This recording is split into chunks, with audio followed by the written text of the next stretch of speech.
মাওলা 1 বছর নয় 2 বছর নয়, আমার অনেকটা বছর আমি 5 ওয়াক্ত নামাজ পড়ি নাই, 5 ওয়াক্ত নামাজ না পড়ে গুনাহ করেছি, মিথ্যা কথা বলে গুনাহ করেছি, কলেজের মধ্যে গিয়ে গুনাহ করেছি, ভার্সিটিতে গিয়ে গুনাহ করেছি, মোবাইলের মধ্যে গিয়ে গুনাহ করেছি, প্রেম করে গুনাহ করেছি। মাওলা গো গুনাহে ভরপুর আমি, গুনাহে ভরপুর আমি, গুনাহে ভরপুর আমি, গুনাহে ভরপুর আমি, গুনাহে ভরপুর আমি। মাওলা তোমার দেওয়া নিয়ামত খেয়েছি, তোমার দেওয়া নিয়ামত রিজিক খেয়ে দেহটাকে শক্তিশালী বানিয়ে তোমার জমিনে দাঁড়িয়ে তোমার হুকুম অমান্য করেছি, তোমার নবীর হুকুম অমান্য করেছি। ও মাওলা, ও মাওলা, আমার তো বড় লজ্জা লাগে, একটা ভুল করলে কারো সামনে যাওয়া যায় না, মাথা নিচু করে রাখতে হয়। আমি তো 1000টা ভুল করেছি মাওলা। ও মাওলা আমি কোথায় যাব, ও মাওলা আমি কোথায় যাব?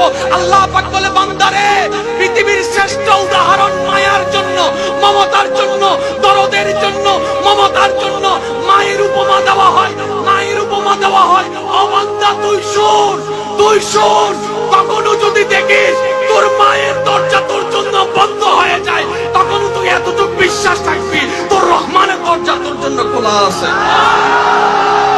বান্দা, মা যদি কখনো তোকে ঘর থেকে বের করে দেয়, আমি বের করব না।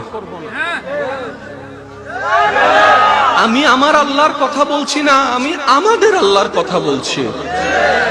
কাল না হয় পরশু যেই আল্লাহর সামনে আপনাকে দাঁড়াতে হবে, আমি সেই আল্লাহর কথা বলছি। স্রষ্টাকে আল্লাহ সবাই জানি, রিজিক দাতা আল্লাহ সবাই জানি, জানলে তো প্রেম শুরু করতাম, প্রেমে বললাম না কেন? আফসোস আমাদের, ভালোবাসি কাউকে, কোন ছেলেকে কিংবা মেয়েকে সুখে টাকার আশায় ভালোবেসেছিলাম, 3টা মাস যেতে পারে নাই, রাতের ঘুম আমাকে নষ্ট করে দিয়েছে। শান্তিতে কথা বলার আশায় প্রেম শুরু করেছিলাম, এখন ঝগড়ার পর ঝগড়া হচ্ছে। হাসি খুশি থাকার জন্য প্রেমে পড়েছিলাম, রাতের ঘুম হারাম হয়ে যাচ্ছে। মানুষ প্রেম করে সুখে থাকার আশায়, বাস্তবতা হচ্ছে সুখের আশায় করলেও সবাই দুঃখের সাগরে ডুবে আছে, দুঃখের সাগরে ডুবে আছে। বান্দা, প্রেম যদি করতে মন চায় 2টা জায়গায় প্রেম করেন, যেখানে প্রেম করলে আপনি কখনো সেকা খাবেন না, যেখানে প্রেম করলে কোনোদিন আপনি প্রতারিত হবেন না, আপনি স্মরণ না করলেও যারা আপনাকে স্মরণ করে, কে কে কে বান্দা হিসেবে আল্লাহর সাথে প্রেম করো, উম্মত হিসেবে নবীর সাথে প্রেম করো।